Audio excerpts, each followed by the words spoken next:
Hello, everyone, and thanks for joining us on the inaugural episode of our third season of Canada Files. I'm Jim Deeks, and I'm very happy to say that our first guest of the season is someone familiar to all our viewers, I'm sure. Ashleigh Banfield, currently the anchor and producer of the primetime news program Banfield on the News Nation cable network throughout the United States, and a veteran journalist and anchor previously on MSNBC, NBC, and CNN. Ashleigh is a native of Winnipeg, Manitoba, and just another in a long line of distinguished Canadian-born international news correspondents. Ashleigh Banfield, thank you so much for joining us on Canada Files, and thanks for joining us from your Banfield studio.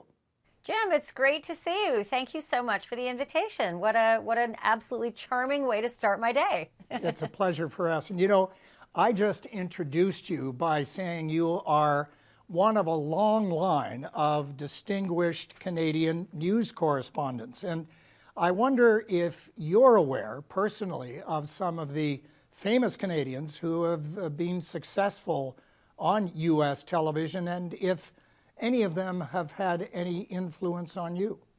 It's a great question. And in fact, yes, the biggest, Peter Jennings. When I was traveling my way around the world in 1991, I had a stopover in Moscow when it was still Soviet Union. And Peter Jennings was there for a summit with, at the time it wasn't Yeltsin, that was Gorbachev. And so I sneaked my way into the convention area with a made-up ID and asked if I could volunteer and work for ABC. And they said, sure, we'll take a free hand. And I ended up working directly with Peter. And for that, he rewarded me with a line on my resume saying, for reference, call. I think it was very helpful. Well, you know, unlike many journalists, you came from a pretty prominent family in Winnipeg. Give us just a little bit of detail on your upbringing and education. So I always thought it was pretty nondescript. You know, Winnipeg is one of those places that you might only know for the Winnipeg Jets.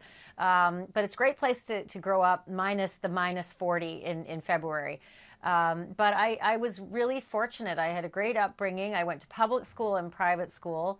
I had a mom who was a tour de force, who was a real estate broker, owning her own firm with some partners, all women, back in the 70s when women barely worked. So I had this great modeling in my household where women could be the head of household. They could be the breadwinners and could be highly respected and still be feminine and delightful, which was what my mom was. And so, you know, I sort of took my lessons mostly from her.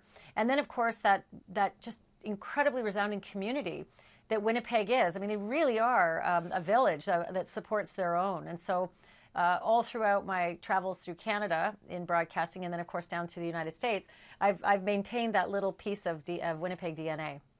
You went to university, and as I understand it, you primarily majored in French. But what sparked the interest in television? So it's a great question, and I think I'm one of the luckiest people in the world because I had an epiphany very early in life. It was for the Americans watching ninth grade, for the Canadians watching grade 9.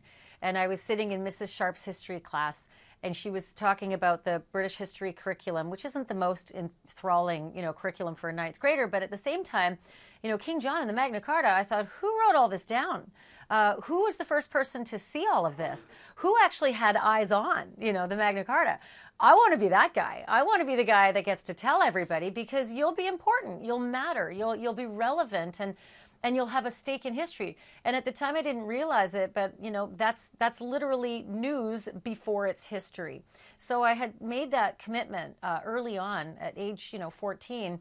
That's what I want to do. I think in the back of my mind I was watching a lot of Beirut on the CBC News with Knowlton Nash, and was thinking that foreign correspondence would be a pretty exciting way to exercise my foreign language muscles, my interest in current events, my performance capacity, and then of course this incredible opportunity to be the scribe of history.